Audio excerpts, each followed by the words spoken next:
nga na. Mag-drive ka na nga. Tara. Ikaw mag-drive. Okay. Tara, let's go.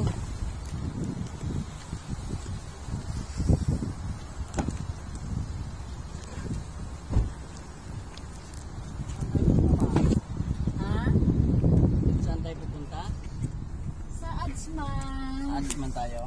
Ay guys, papunta na kami ng Adsman. Sinundo ko lang yung anak ko kasi Seatbelt mo na kayo ha? excited ako dahil may i-surprise ako sa aking anak. Ano yun? Andito na yung license mo na! Oh? Congrats! Uy! Ayan, ano masabi mo? One try ka lang. Nandito na. So ano masabi mo sa license mo? Ay, salamat sa sumuporta sa akin. Ang asawa ko, si mama, lalo na yung nagtuturo sa akin na makapasa ako nitong lisensya ko. Siya talaga ang isang halimbawa ng mga rules na tinuro niya sa akin. Kaya napakabilis kung nakuha ang lisensya kong to. Wala pang isang buwan may lisensya na ako sa UAE. One try lang to. Maraming salamat talaga. Tara, alis tayo. I'm happy for you, Nak. I'm happy. Thank Congrats you, again, congrats. Thank you.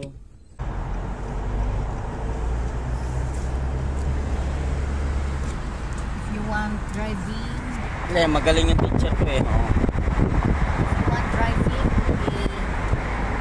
Tapos contact yung me. suporta ng asawa ko. Ito yung adnok mo. Ba't hindi ka napagasolina? Asat mo na.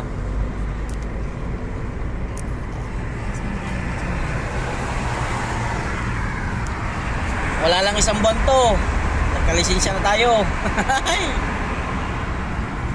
Yes. So, yung mga pattern and technique ko, bibigay ko sa'yo, kailangan Siyempre, gagastos ako ng malaki kung wala yung mama ko. Buti na lang, nandito yung mama ko. Lahat ng mga dapat kong matutunan ko. At awa ng Diyos, maliit lang din ang nagastos ko.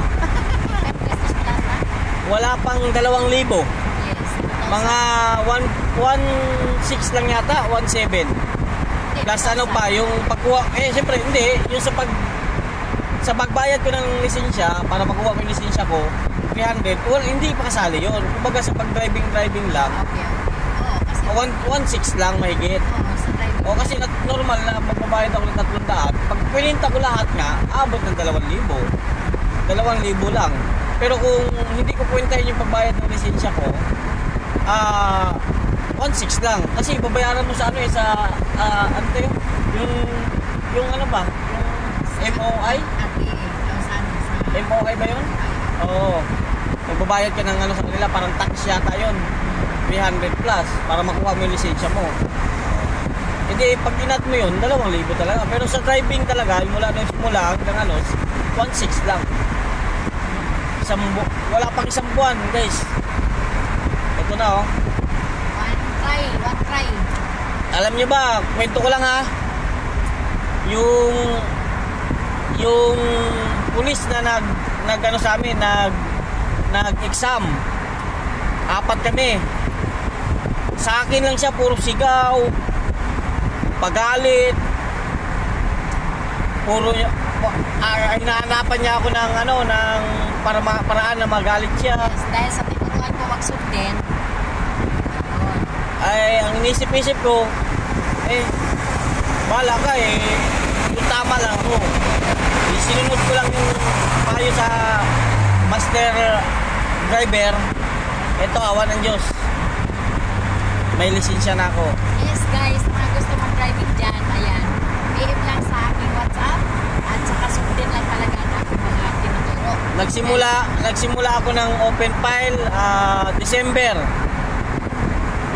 no ba, no? December 1, 2, mga ganon. Tapos by December 10, nagsimula na ako mag-training ng driving. Tapos by January ng 8, 9, nakuha ko na. Mayroon na akong lisensya. nakapasa na ako sa exam ko. Basta may mga pattern technique lang tayo. Sundin lang yung pattern technique. Yun guys, thank you so much. Ito nga pala, pauwi na kami na Achman. Sorpresa ako. Ayun, lisensya ko. Ginto to guys, ginto. Ginto to kasi sa totoo lang, ang lisensya sa Dubai, napakahirap kunin. Kaya ginto. Sa lahat, masalamat na kay Lord. Kaya, Sa pagtiis mo sa trabaho mo, binigay ni Lord ang license mo. kaya guys, ito. Maraming salamat. Salamat. Dito lang kami.